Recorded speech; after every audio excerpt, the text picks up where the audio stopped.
The Economist.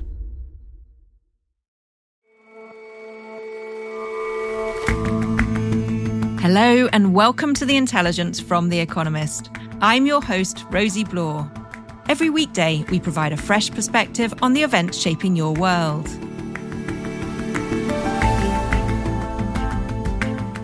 We've been reflecting this week on how the October the 7th attacks last year shattered the Middle East. Today, we hear from a correspondent who's been reflecting on the Palestinian experience. And are you obsessively punctual? Like really, really concerned about whether you're going to be late? Well, maybe you need a nuclear clock. It's so good at keeping time, it may even help us solve the secrets of the universe.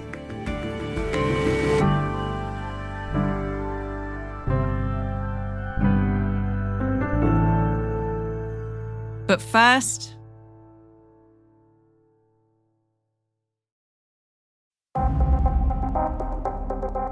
Hurricane Milton has shocked everyone, both with its intensity and the speed at which it developed. We are tracking a dangerous hurricane that is heading towards, again, Florida. Winds are now sustained at 180 miles per hour. This morning, it hit Florida. Videos show the roof of a baseball stadium blowing away and trees being bashed over. A storm surge has already flooded areas of Tampa. Soon, Milton will hit Orlando. It will be a while before we know the true impact of this storm, but early reports already suggest a terrifying toll. Oliver Morton, our planetary affairs editor, has been keeping track. As we record in London this morning, we still know very little about what has actually happened in Florida. We know that the hurricane hit, but it is still nighttime and at least 2 million houses are without electricity. It's still about 4 hours till dawn. Many people chose to stay in place. Many people evacuated, possibly more than you would normally see. President Joe Biden has warned that leaving now is a matter of life and death. We know that there's been damage to some major buildings, including a stadium, but what the actual final toll is in terms of both lives and in terms of property, we won't know for many days.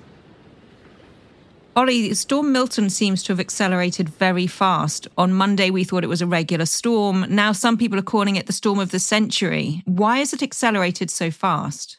Well, it intensified very quickly on Monday, and that's largely because it was over very, very hot water. The energy in a hurricane is drawn from the waters underneath it. And so when the water is very hot and other conditions are met, a hurricane can intensify at a remarkable speed. And that's what we saw with Milton. It went from not being a storm at all to being at the highest level of what's called the Saffir-Simpson scale in just over a day, which is not entirely unprecedented. But when you saw clips of Florida meteorologists breaking down in tears during a broadcast, it was the sight of that extraordinary intensification that had moved him so. It has dropped 50 millibars in 10 hours. I apologize. This is just horrific. Now, when Milton hit Florida, it was not as powerful as that. It had gone from a 5 to a 4 to a 5 to a 4 to a 3 by the time that it actually hit the coast. But the intensity, as measured that way, is only one part of a hurricane. That measures mainly the wind speeds. The hurricane also does a lot of its damage by pushing forward front of water, and that was made particularly worrying this time because Milton hit the west coast of Florida pretty much perpendicularly, so, like a bulldozer coming straight in. And also the amount of rain that it carries. And quite often, a storm does most of its damage through rain, and the most famous storm of many years, Katrina, was also a Cat 5 that went down to a Cat 3 before landfall and did inordinate damage. When people say storm of the century, I think that that's among other things, a little premature. It's not the storm of the century. The storm of the century is coming later and will be considerably worse. That we know because the temperatures have risen. They will continue to rise. Even if the world gets really serious about emissions reduction, they will still be hotter than they used to be, and there will be worse storms than this. So, Ollie, these storms seem to be coming more frequently and more intensely. What role does global warming play in that? Frequency doesn't seem to be really changing. I think we're noticing more. Computer models tell us that as global warming continues, the number of storms which reach these very highest levels on the Saffir-Simpson scale will become more frequent. And so you can expect not more hurricanes in general, but more of them to reach these particularly destructive peaks of power.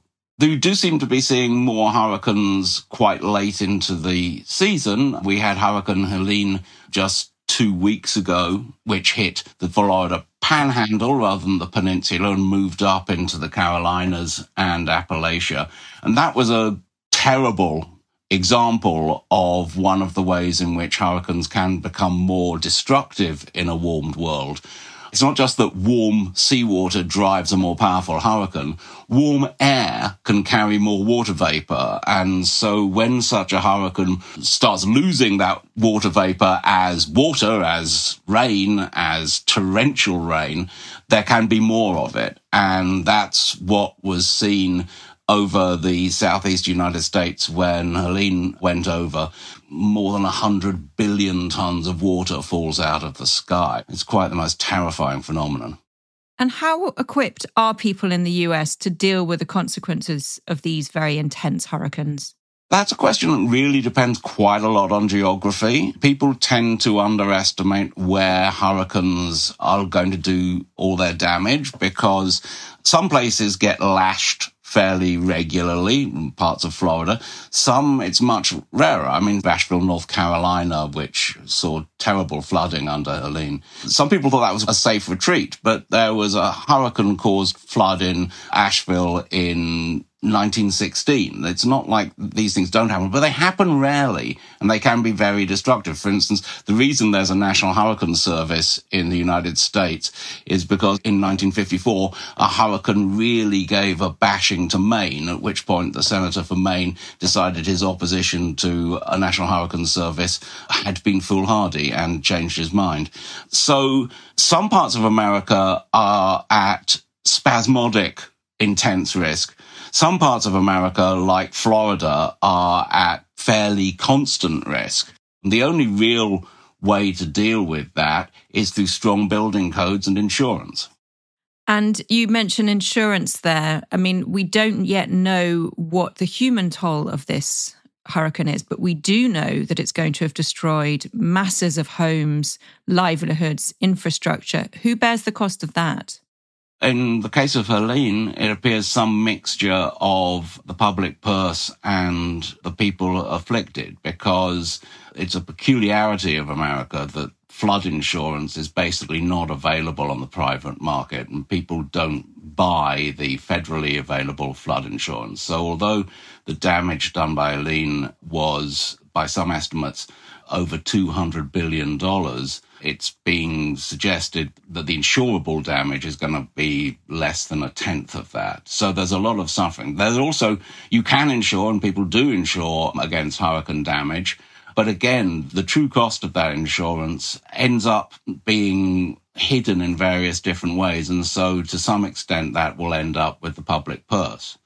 And if you were to make insurance premiums reflect the real value of what's at risk, those premiums probably increase. Prices of property that are built to code to resist all but the worst of hurricanes, they go up too. And so life in a place like that becomes fundamentally more expensive, and you then have a political battle as to whether to pay for that, who should pay for that, or whether you're going to try and muddle on as before.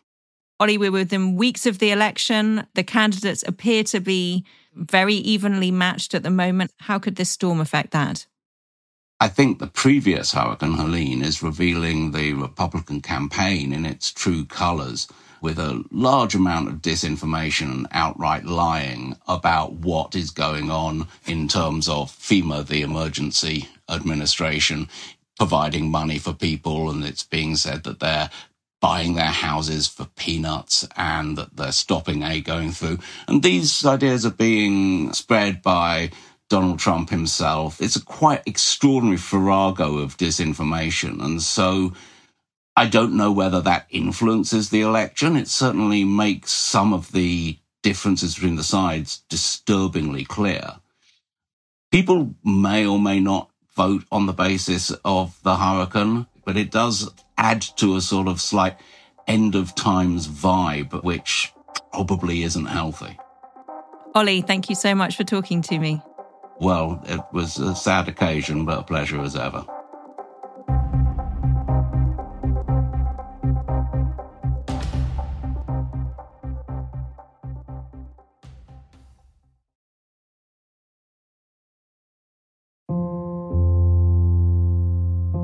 This week on The Intelligence, we've been looking back to the October the 7th attacks by Hamas in Israel last year, when more than 1,000 people were killed and 250 hostages taken. Many are still being held. Today, our Middle East correspondent Nick Pelham, who's been in and out of Israel and the West Bank many times during the conflict, reflects on the destruction in Palestinian territories and the resurgence of the Palestinian cause globally. The fighting in northern Gaza all but subsided a month ago, but the misery has only intensified. Gaza City, the largest and most developed Palestinian city, resembles a landfill.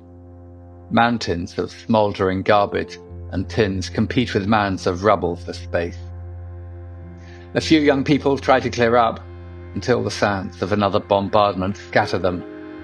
The tall eucalyptus trees that once shaded Gaza's streets have gone. Those that the bombs didn't get, Palestinians chop down for firewood. To make up for the shortage of cooking gas, people scavenge in abandoned bombed homes for furniture to slash and burn. Still, perhaps a third of northern Gaza's population have refused to budge. The situation in Gaza before the war was to some extent normal, and we had... Hisham Mata and his family are one of them. He's a friend I used to visit often in Gaza, before Israel hermetically sealed off the strip a year ago. After the war, things have changed dramatically. No water, no electricity, no medical care, no education as well. And all the basic goods are not available at all in the market. And if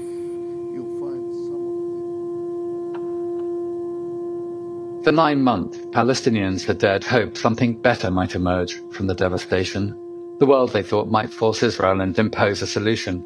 UN peacekeepers might arrive in preparation for a fresh start. But last summer, most finally realized that they'd hung on, waiting for a ceasefire in vain. A world in the rubble, with no electricity, no water, no internet, and for most, no shelter, public sanitation, or privacy, was the new normal. As the tanks still crawled through the cities, life is beginning again, and so Palestinians who'd put off getting married are now holding weddings. It's a similar story in the West Bank. Most Palestinians there fear Israel's operation in Gaza could be a dry run for the West Bank. The warplanes and combat drones that are used to bomb Gaza are now in regular action there. Armed settlers and soldiers, and it's increasingly hard to differentiate between them, are evicting Palestinians from Area C, the 60% of the West Bank that is officially under direct Israeli control. Many fear that under the cover of a regional war, the Jewish supremacists in the Israeli government might go further and push them across the frontier into neighboring Jordan. Periodically, Israel stops the transfer of tax revenues, which are the mainstay of Palestinian government. But the bars and cafes in that Palestinian seat of government, the city of Ramallah, are still full, as if Palestinians want to say they're going to go on enjoying the good life while they still can. Before October the 7th, the Palestinian cause had begun to fade. Palestinians felt bypassed and forgotten. Israel's offensive has brought back their cause with a vengeance. Palestinian flags fly from every European capital. Marches fill the streets. Cinemas stage Palestinian film weeks. It's become the cause of the global south par excellence. Given the repression Palestinians face to differing degrees under Israeli rule, one of the impacts of the past year has been to shift the Palestinian centre of gravity back into the diaspora, perhaps for the first time since the Palestinian leadership returned to the West Bank and Gaza after the Oslo Accords in 1993.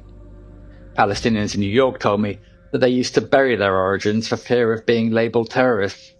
Now they say they're considered cool.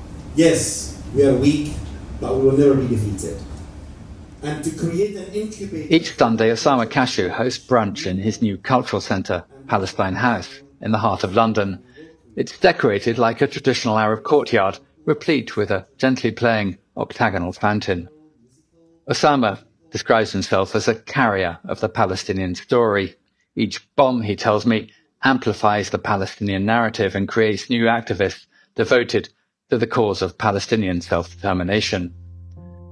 Millions of Algerians, one of them told me, had died in their struggle for liberation against colonialism. But for all the pain and mourning of the past year, they all insisted that tens of thousands of Palestinians would not have been killed in vain.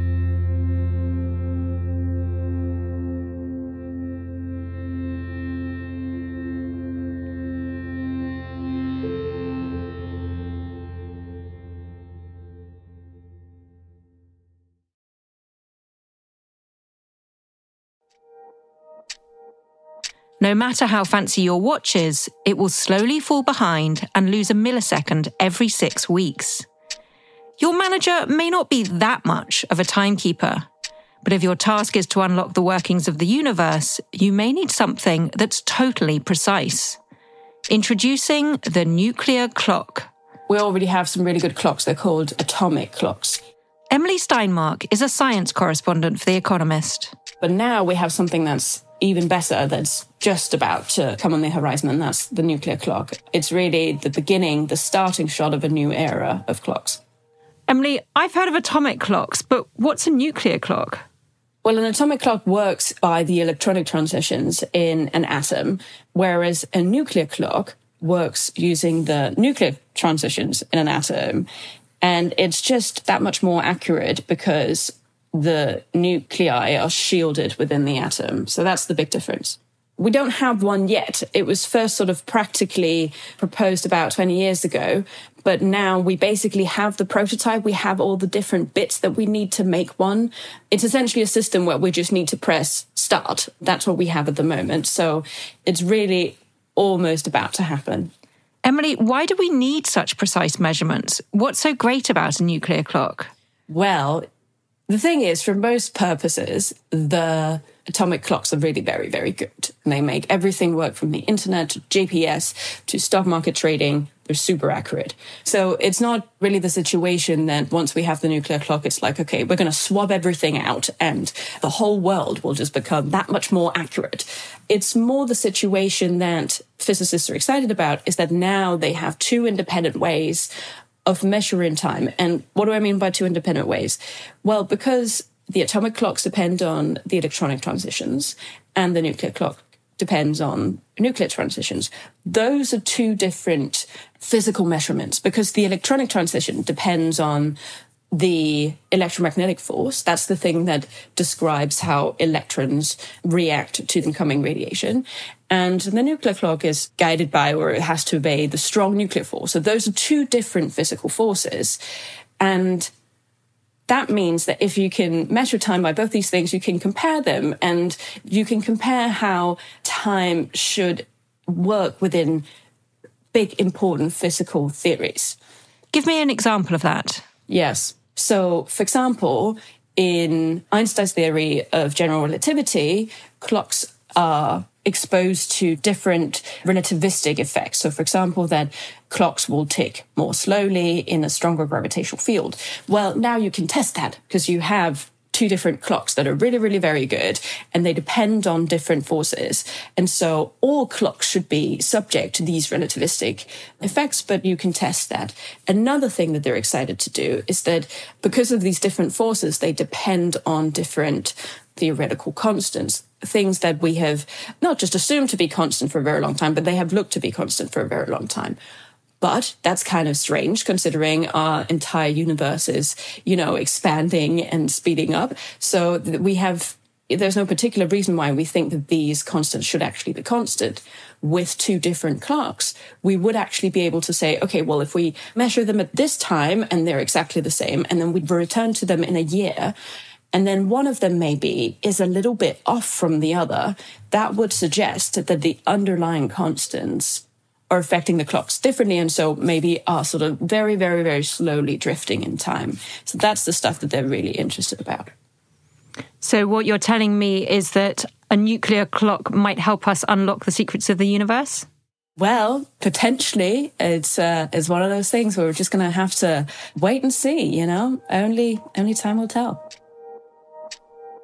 Emily, thank you so much. Finished bang on time. Excellent. Thank you very much for having me.